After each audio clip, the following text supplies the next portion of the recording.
Bonjour. Aujourd'hui, on plonge dans une technologie absolument fondamentale des réseaux modernes, les VLN, ou pour le dire en toutes lettres, les réseaux locaux virtuels. On va décortiquer ensemble comment ce concept, somme toute assez simple, permet de dresser des murs invisibles pour organiser, sécuriser et bien sûr optimiser n'importe quel réseau. On va partir de cette question parce qu'elle est au cœur de tout. Imaginez un instant, le service compta, les développeurs, les invités, tout ce petit monde est branché sur le même réseau physique. Comment on fait pour être sûr que les chiffres de la compta restent bien confidentiels et surtout, comment on empêche un visiteur de tomber par accident, bien sûr, sur des serveurs critiques? C'est précisément ce casse-tête que les VLAN viennent résoudre. Alors voilà le programme. On va d'abord poser le problème du réseau unique, un peu le chaos de base. Ensuite, on définira clairement ce qu'est un VLAN. Puis on verra pourquoi c'est si avantageux de séparer les choses. On regardera d'un peu plus près la mécanique, comment ça marche sous le capot. Et on conclura sur la manière dont tout ça nous aide à bâtir un réseau plus intelligent. Allez, c'est parti. Premier point donc, le fameux réseau plat. Avant les VLAN, c'était un peu la norme partout. Un seul grand réseau pour tout le monde. L'image de l'open space, elle est parfaite pour ça. Un réseau plat, c'est exactement ça. Chaque appareil peut discuter avec n'importe quel autre, sans aucune barrière. Imaginez qu'un appareil se mette à crier une information à tout le monde, ce qu'on appelle un broadcast en jargon réseau. Eh bien, dans cet open space, tout le monde l'entend. C'est bruyant, c'est pas efficace, et surtout, niveau sécurité, c'est une passoire. Bon, face à ce bazar potentiel, les ingénieurs réseau ont sorti de leur chapeau une solution vraiment élégante, le VLAN. Alors, qu'est-ce que ça veut dire concrètement? En fait, un VLAN, c'est l'art de prendre un gros interrupteur réseau physique, disons un switch avec 48 ports, et de le découper virtuellement. On va créer plusieurs petits réseaux complètement étanches les uns aux autres, même si, physiquement, tout est branché sur le même équipement. L'analogie du bâtiment, elle est vraiment parlante. Le réseau physique, c'est l'immeuble. Les VLN, ce sont les étages. Les gens qui travaillent au premier étage, mettons l'administration, sont complètement isolés de ceux du deuxième, l'ingénierie. Ils ne peuvent pas se parler directement. Pour passer d'un étage à l'autre, il faut un escalier spécial qu'on appelle un routeur. D'accord, mais alors, pourquoi on se complique la vie à faire ça?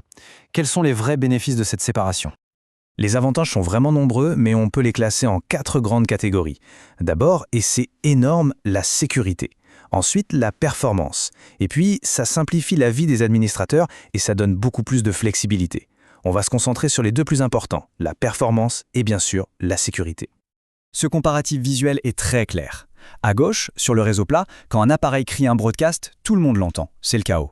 À droite, avec les VLAN, c'est beaucoup plus civilisé. Chaque VLAN est une bulle. Un broadcast envoyé dans la bulle ingénierie reste dans cette bulle. Il n'ira jamais déranger la bulle administration. Résultat, moins de bruit inutilisé sur le réseau, donc il est plus rapide. Et là, on arrive au point crucial, la sécurité. La citation dit tout. Imaginez qu'un visiteur branche son ordinateur portable infecté. Grâce au VLAN, ce virus est mis en quarantaine. Il est prisonnier du VLAN invité et ne pourra jamais, au grand jamais, sauter sur les serveurs de l'entreprise ou les ordinateurs des employés. C'est vraiment la première ligne de défense, la plus basique, mais aussi la plus efficace. Ok, on a compris le principe et l'intérêt. Mais comment ça marche, cette magie? Comment un équipement réseau sait à quel étage virtuel une information appartient? Le secret, c'est une technique appelée le tagging, l'étiquetage. C'est là que c'est malin. Quand une information, un paquet de données, arrive sur le switch, celui-ci lui colle une petite étiquette numérique. C'est l'ID du VLAN. C'est un peu comme si on mettait un badge de couleur sur chaque personne qui entre dans l'immeuble pour savoir à quel étage elle a le droit d'aller. Et voici un exemple de configuration très courant. On donne le numéro 10 à l'administration, le 20 à l'ingénierie et un numéro bien distinct comme 1000 pour le réseau des invités. C'est propre, c'est clair, c'est organisé. Et un petit détail de pro, remarquez que le VLAN numéro 1, celui qui existe par défaut, est marqué comme inutilisé. C'est une excellente pratique de sécurité de ne jamais utiliser ce VLAN par défaut. Et pour finir, chaque prise murale, chaque port physique du switch est assigné à un VLAN précis. Pensez à des boîtes aux lettres. Un paquet de données qui porte l'étiquette VLAN 10 ne pourra être livré qu'à une prise, un port, configuré pour le VLAN 10. Le switch joue le rôle d'un facteur super efficace, qui s'assure que chaque courrier arrive uniquement dans la bonne boîte. Allez, on prend un peu de hauteur pour assembler toutes les pièces du puzzle et admirer le tableau final. Si on devait faire un résumé ultra rapide, voilà ce qu'il faudrait retenir. Les VLAN, c'est l'art de diviser pour mieux régner. On crée des frontières virtuelles qui isolent le trafic pour la sécurité, qui maîtrisent le bruit pour la performance et qui, au final, simplifient la gestion pour les administrateurs. Pour conclure, maîtriser les VLAN, ce n'est pas juste une compétence de plus, c'est une nécessité absolue pour quiconque veut bâtir un réseau digne de ce nom. C'est la fondation même qui permet à un réseau de grandir, de s'adapter et surtout de se défendre contre les menaces d'aujourd'hui.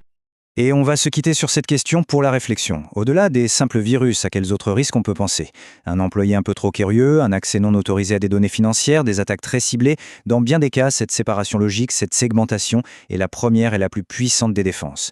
Merci d'avoir suivi cette analyse.